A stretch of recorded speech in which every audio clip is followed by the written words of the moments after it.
আজিৰ ভিডিঅ'টোত আপোনাক এনে এটা কাহিনী ক'ব খুজিছো, যিটো কাহিনী শুনাৰ পিছত আপুনি এটা নতুন শিক্ষা লাভ কৰিব পাৰিব আৰু আপোনাৰ জীৱনৰ পৰা হতাশা, দুশ্চিন্তা, দুখ কষ্ট সকলো দূৰ হৈ যাব।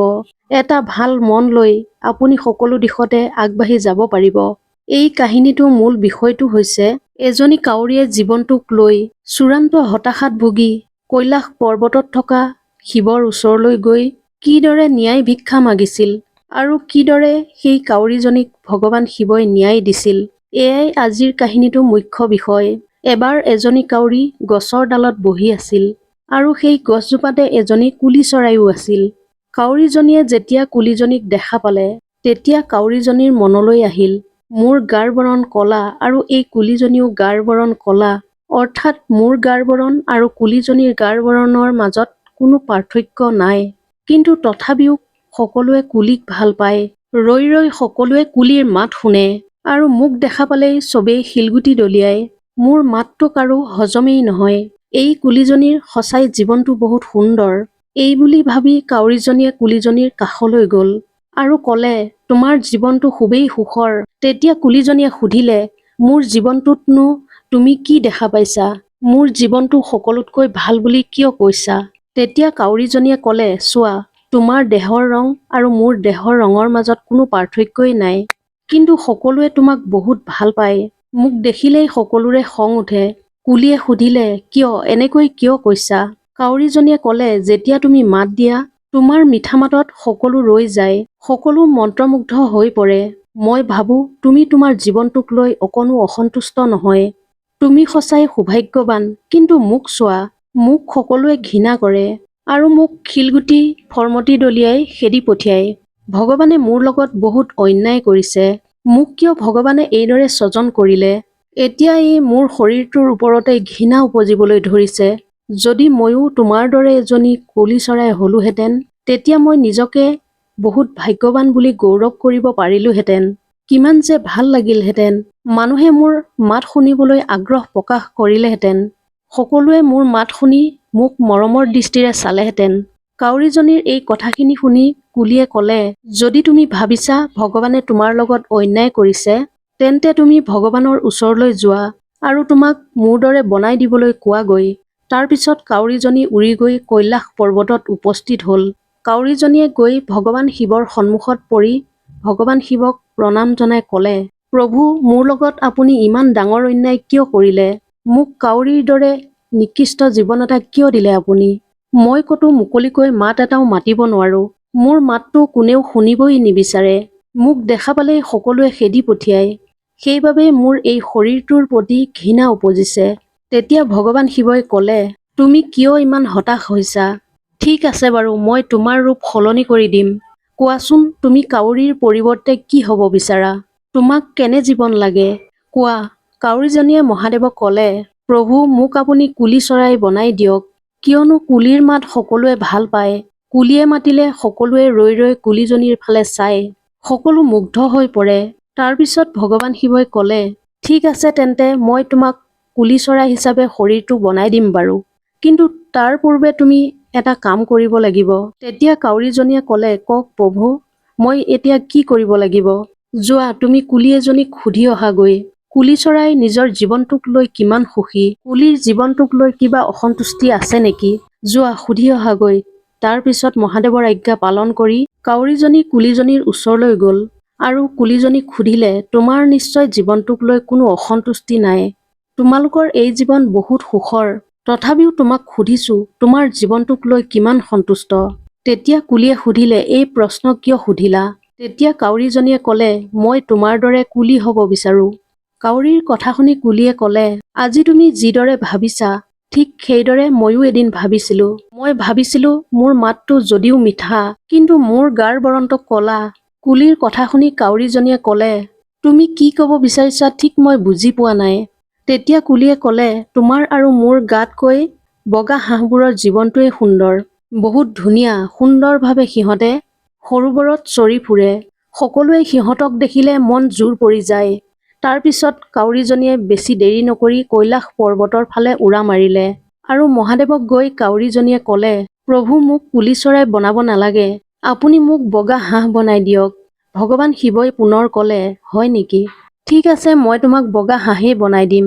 কিন্তু তুমি বগা হাঁহবোৰৰ ওচৰলৈ গৈ সুধি আহা, সিহঁতে নিজৰ জীৱনটোক লৈ কিমান সুখী। সিহঁত নিজৰ শৰীৰটোক লৈ সন্তুষ্ট নে?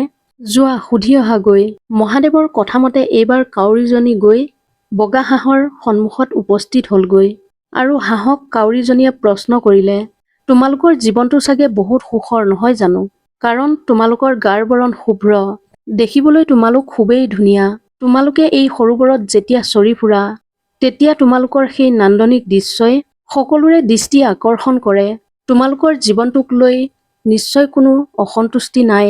কাউৰীৰ এই কথা শুনি বগা হাঁহ এজনীয়ে মাত লগালে, তুমি কি কথা সুধিছা? আমাৰ এই জীৱনটোক লৈ অসন্তুষ্টিৰ কোনো সীমাই নাই।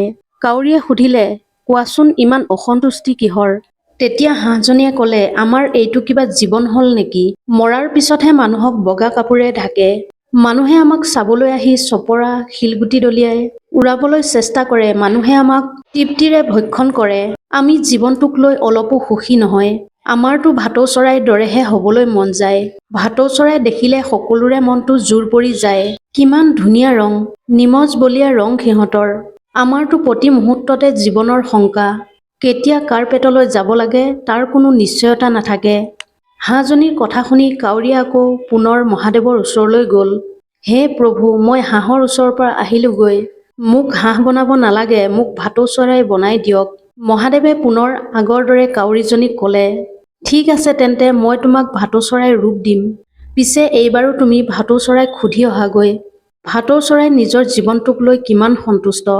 এইবাৰ ভাটৌ চৰাইৰ ওচৰলৈ গৈ কাউৰীজনীয়ে ক'লে, তোমাৰ জীৱনটো সঁচাই বহুত আনন্দৰে ভৰা। ৰং ৰূপৰ বৰ্ণনা কৰি শেষ কৰিব নোৱাৰি। ফল থকা গছত বহি তুমি মিঠা মিঠা ফল খাই মুকলিকৈ ঘূৰি থাকিব পাৰা। মই দেখিছোঁ তোমাৰ জীৱনটোক লৈ অকণো অসন্তুষ্টি নাই। তেতিয়া ভাটৌ চৰায়ে মাত লগালে, আৰে তুমি ক'ৰ পৰা মোৰ মূৰটো গৰম কৰিবলৈ আহিছা? তুমি আঁতৰৰ পৰাহে দেখিছা আমাৰ জীৱনটো সুন্দৰ। আমাৰ জীৱনটো তুমি ভবাৰ দৰে নহয়। আমাৰ জীৱন আটাইতকৈ বেয়া। তেতিয়া কাউৰীয়ে আচৰিত হৈ সুধিলে, মই ভাবি পোৱা নাই তোমাৰ জীৱনটোত এনে কি অশান্তি আছে? তেতিয়া ভাটৌ চৰায়ে ক'লে, চোৱা, মোৰ জীৱন ভগৱানে সেউজীয়া কৰি বনাই দিছে। মই বহুত ধুনীয়া, সেইটো মই অস্বীকাৰ নকৰোঁ। কিন্তু মোৰ এই ধুনীয়া ৰূপ আৰু সেউজীয়া ৰংটোৱেই মোৰ বাবে অভিশাপ স্বৰূপ। কাৰণ মোৰ গাৰ ৰং গছৰ পাতৰ সৈতে একেই। মানুহে গছৰ ডাল কাটিবলৈ বা ফল পাৰিবলৈ আহে, তেতিয়া আমাক দেখা নাপায়। মানুহে যেতিয়া ফল পাৰিবলৈ ফৰমতি দলিয়ায়, তেতিয়া আমাৰ গাতো সেই ফৰমতি পৰে। আমি ঘূণীয়া হ'বলগীয়া হয়। তাৰ পিছত মানুহে আমাক ধৰি লৈ যায়, আমাক পিঞ্জৰাত বন্দী কৰি থয়। ইয়াতকৈ বেয়া জীৱন আৰু কিবা থাকিব পাৰে জানো? আমাতকৈ সেই ময়ৰা চৰাই জীৱনটোহে বহুত ভাল। সকলোৱে ময়ূৰক ৰাষ্ট্ৰীয় পক্ষী হিচাপে সন্মান কৰে। ময়ূৰে যেতিয়া চালি ধৰে তেতিয়া সকলোৰে মন প্ৰাণ ভৰি যায়। মোৰতো ময়ূৰ পক্ষীৰ দৰে হ'বলৈহে মন যায়। ভাটৌৰ কথা শুনি কাউৰীয়ে পুনৰ কৈলাশলৈ গৈ মহাদেৱক ক'লে, প্ৰভু মোক ক্ষমা কৰিব। আপুনি মোক ভাটৌ চৰাই বনাব নালাগে। আপুনি ময়ূৰ পক্ষী বনাই দিয়ক। মহাদেৱে ক'লে, মই বাৰু তোমাক ময়ূৰ পক্ষী বনাই দিম। কিন্তু তাৰ আগতে তুমি ময়ৰা চৰাইৰ পৰা জনাটো জৰুৰী। সিহঁতৰ জীৱনটো কিমান সুখৰ। যোৱা সুধি অহাগৈ, তাৰ পিছতে তোমাক ময়ূৰ বনাই দিম। তাৰ পিছত মহাদেৱৰ কথামতেই কাউৰীজনীয়ে এটা ময়ৰা চৰাইৰ ওচৰ পালেগৈ। ময়ৰা চৰাইটোক কাউৰীজনীয়ে সুধিলে, আপোনাৰ জীৱনটো সঁচাই অনন্য। ময়ূৰে সুধিলে, কিয় ক'লা এনেকৈ? কাউৰীয়ে ক'লে, আপোনাৰ সৌন্দৰ্যৰ কথা বৰ্ণনা নকৰিলেও হয়। আপুনি ইমান ধুনীয়া, আপোনাক চাই কাৰোৰে হেঁপাহেই নপলায়। আপোনাৰ পাখিয়ে সকলোকে চকু থৰ কৰি দিয়ে। আপোনাৰ সেই পাখিবোৰ চাবলৈ কিমানে যে বাট চাই থাকে। কিমান যে সুন্দৰ জীৱন আপোনাৰ। ৰাষ্ট্ৰীয় পক্ষীৰো সন্মান দিয়া হৈছে। ময়ৰা চৰাইটোৱে মাত লগালে, তুমি পাগল হৈছা নেকি? আমাৰ জীৱনটো সুন্দৰ বুলি তোমাক কোনে ক'লে? তুমি নাজানা আমাৰ জীৱনটো দুৰ্বিষহ। তুমি কৈছা আমাৰ ৰূপ অনন্য। আমাক সকলোৱে চাবলৈ হেতা ওপৰা কৰে। চালি ধৰিলে আমাক ধুনীয়া লাগে। আমাক ৰাষ্ট্ৰীয় পক্ষী বুলি কয়। কথাবোৰ বাৰু ভুল নহয়, কিন্তু আমাৰ জীৱনৰ কথাবোৰ সকলোৱে বুজি নাপায়। আমাৰ পাখি ধুনীয়া বাবেই মানুহে আমাৰ পিছত দৌৰে। আমাক খেদি খেদি ধৰি আমাৰ পাখি ছিঙি নিয়ে। আমাক ধৰি আমাৰ পাখিবোৰ ছিঙি মানুহে বজাৰত কেইটামান টকাৰ কাৰণে বিক্ৰী কৰে। আমাক এই পাখিবোৰৰ বাবেই আমাক হত্যা কৰে। আমাক মাৰি আমাৰ পাখিবোৰ মানুহে ঘৰত ওলমাই থয়। তোমালোকে নাজানা আমাৰ পাখিবোৰে আমাৰ শত্ৰু। তেতিয়া কাউৰীয়ে ক'লে, তেন্তে আপোনাৰ জীৱনটোক লৈ আপুনিও সুখী নহয়। তেতিয়া ময়ূৰে ক'লে, আৰে যাৰ জীৱন 10 মিনিটত শেষ হৈ যায়, সি কেনেকৈ সুখী হ'ব পাৰে?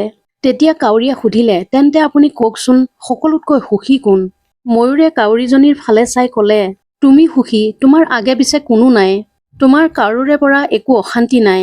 তোমাক কোনেও বধ নকৰে, ভক্ষণ নকৰে। তোমাৰ জীৱনৰ কোনো শংকা নাই। গতিকে তোমাৰ সমান সুখী আৰু কোন হ'ব পাৰে?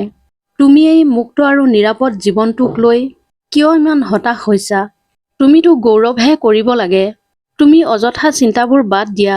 তুমি যেনেকৈ জন্ম পাইছা তেনেকৈ থাকা। উদাস নহবা। হাঁহক মানুহে নিজৰ খাদ্য বনায়, ভাটৌক বন্দী কৰি ৰাখে। কিন্তু তুমি স্বাধীন, তোমাৰ কোনো শত্ৰু নাই। তোমাৰ জীৱন সঁচাই সুন্দৰ। মই যদি তোমাৰ দৰে হ'ব পাৰিলোহেঁতেন, সঁচাই মই সুখী হলোহেঁতেন। ময়ূৰ পক্ষীৰ এই কথা শুনি কাউৰীজনীৰ ভ্ৰম দূৰ হ'ল। কাউৰীজনীয়ে সকলো কথা উপলব্ধি কৰিব পাৰিলে। কাউৰীজনীয়ে ভাবিলে, মোৰ জীৱনটো ইমান সুন্দৰ হোৱাৰ পিছতো মই অযথা আনক দেখি মোৰ জীৱনটোক ঘৃণা কৰিছিলোঁ। নিজেই নিজক হত্যা কৰাৰ দৰে মোৰ নিজৰ ৰূপ সলনি কৰিব খুজিছিলোঁ। এইদৰে ভাবি কাউৰীজনীৰ চকুলো নিগৰিল আৰু দেৰি নকৰি কাউৰীজনী ভগৱান শিৱৰ ওচৰলৈ গ'ল। মহাদেৱক ক'লে, হে প্ৰভু, আপুনি মোক ক্ষমা কৰি দিয়ক। মোক আৰু কাৰোৰ দৰে বনাই দিয়াৰ প্ৰয়োজন নাই। মই যিদৰে আছো, মোৰ ওচৰত যি আছে তাকে লৈ মই সুখী। মোক আৰু একো নালাগে, মই কাউৰী হৈয়ে থাকিম। এইবুলি কৈ মহাদেৱৰ ওচৰত ক্ষমা বিচাৰি কাউৰীজনী কৈলাশৰ পৰা গুচি গ'ল। এই কাহিনীটোৰ পৰা আমি শিকিবলগীয়া কথাটো হৈছে যে কেতিয়াও আনৰ লগত নিজৰ জীৱন, নিজৰ শৰীৰ, নিজৰ কৰ্মৰ তুলনা কৰিব নালাগে। ভগৱানে যিদৰে আমাক সৃষ্টি কৰিছে, আমি স্বীকাৰ কৰাটো উচিত। আনক দেখি আনৰ লগত তুলনা কৰি আমি কেতিয়াও হতাশ হ'ব নালাগে। মনত জ্বলন পূৰণ হ'ব নালাগে। ভগৱানে আমাক যি দিছে, যেনেকৈ দিছে, তাকে লৈ সন্তুষ্ট হ'ব পাৰিলেহে আমি সুখী হ'ব পাৰিম। এই মানুহৰ জীৱনত আপুনি নোপোৱাৰ হিচাপ নকৰি যি পাইছে তাতেই যদি সুখী থাকিবলৈ শিকে, তেন্তে আপোনাতকৈ সুখী মানুহ আৰু কোনো হ'ব নোৱাৰে। গতিকে কাৰোৰ সৈতে নিজৰ লগত তুলনা নকৰিব। ভগৱানে সকলোকে বেলেগ বেলেগ ৰূপত এই পৃথিৱীলৈ পঠিয়াইছে। সকলো বিশেষ, সকলোৰে নিজৰ নিজৰ গুণ থাকে, নিজস্ব প্ৰতিভা থাকে, সকলোৰে সুকীয়া সৌন্দৰ্য আছে। মাত্ৰ সেইখিনি বিচাৰিব জনাটো, সেইখিনি বুজি পোৱাটোহে গুৰুত্বপূৰ্ণ কথা।